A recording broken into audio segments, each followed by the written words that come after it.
दिल्ली में कानून व्यवस्था और अपराध पर नियंत्रण कितना चुस्त दुरुस्त है, इसका अंदाज़ा इसी बात से लगा सकते हैं कि बेखौफ अपराधी अब पुलिस थाने के गेट पर खाड़ी डीढ़े वाहन पर भी हाथ फेर देते हैं। दिल्ली के मॉडल टाउन की अलका सरोज विगत 3 अक्टूबर को अपनी Honda Activa Model Town police थाने के मुख्य द्वार पर लाख करके खड्डी कर दी। अपना काम निपटाकर जब अलका सरोज वापस आई तो उनकी स्कूटर गायब थी। उन्होंने तत्काल इसकी सूचना मॉडल टाउन पुलिस को दी। घटना के लगभग 2 माह पूरे होने को है, लेकिन आज तक स्कूटर का कोई सुराग नहीं मिला। वहीं भुक्तभोगी अलका सरोज थाने के चक्कर काटती रही, लेकिन पुलिस उन्हें टालती रही। अंततः अलका SHO से मिली, जिन्होंने सोमवार तक का समय मांगा है। अब देखना है कि सोमवार तक मॉडल टाउन पुलिस क्या करती है। वहीं अलका सरोज ने मीडिया से बात करते हुए कहा कि इस घटना के आयो लगातार व्यस्त होने की बात कहकर उन्हें टालते रहे। इतना महत्वपूर्ण थाना ACP कार्यालय और साइबर थाना होने के बावजूद यहाँ CCTV कैमरा भी नहीं लगा है। अब दिल्ली पुलिस कितनी मुस्तैद है, आप खुद समझ सकते हैं।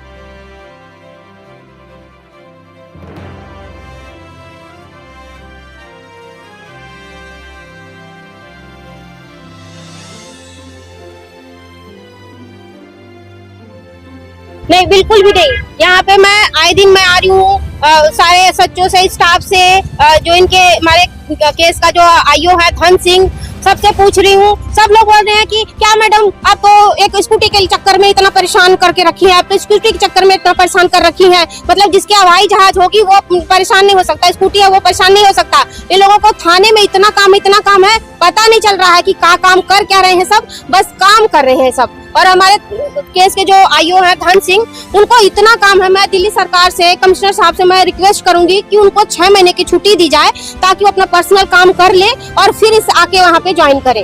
और जो यहाँ पे स्टाफ बैठा हुआ है, बोले कि सीधे से जाती हो या तुम्हें बताएं का रास्ता जाने का। नहीं हो रहा है, ये लोग बिल्कुल अपराध नियंत्रण नहीं हो रहा है। अगर अपराध नियंत्रण होता तो इतने लोग कुछ पुतिया आके आया के बम फोड़ के चले जा रहे हैं और इनको ऐसे ठेंग दिखा के चले जा रहे हैं। कुछ पुतिया आके और ये लोग अपराध नियंत्रण करेंगे। बस सरकारी ये सब सैलरी ले रहे हैं दबा के, और ये मांग कर रहे हैं कि हमारी और सैलरी बढ़ाई जाए। बस इनको सैलरी की टेंशन है कि हमें और पैसा दिया जाए, और कुछ काम नहीं कर रहे हैं। जिस ऐसे जो है कि कामचोर ऑफिसर अगर रहेगा दिल्ली में, तो दिल्ली का बहू बेटियां, सामान, जायदाद, प्रॉपर्टी सबका बंटाधार होगा। ये सब बोली लगा के बैठ जाएंगे। मतलब एक बोर्ड लगा दो ना तुम बाहर कि थाने में नहीं सुनी जाएगी, बाकी तुमको जहाँ जाना हो जाओ। पूछते हैं कि साहब थोड़ा कुछ बताइए, कुछ बताए तो बोल रहे हैं कि थाने में तुमको जहाँ जाना है वहाँ पे जाओ। अब खास करके मैं फोन पे बात कर रही हूँ, ऑफिसर केस का इंचार्ज मुझसे बोल रहे हैं कि तुमको जहाँ जाना है जाओ। अब दरवाजा खुला हुआ है, मेरा फोन कॉल रिकॉर्डिंग पे था और दरवाजा खुला हुआ है। अब मुझे नहीं पता कि कहाँ जाना है, लेकिन जाने का तो रास्ता यही है ना। थाने में नहीं सुनवाई होगी तो DCP के जाएंगे, कमिश्नर के जाएंगे, फिर आयोग जाएंगे, फिर कोर्ट जाएंगे। हमें भी तो पता है कहाँ जाना है, लेकिन ये लोगों की इतनी मनमानी है, इसीलिए इतनी पुलिस बदनाम है, इसीलिए कोई पुलिस पे भरोसा करना नहीं चाहता।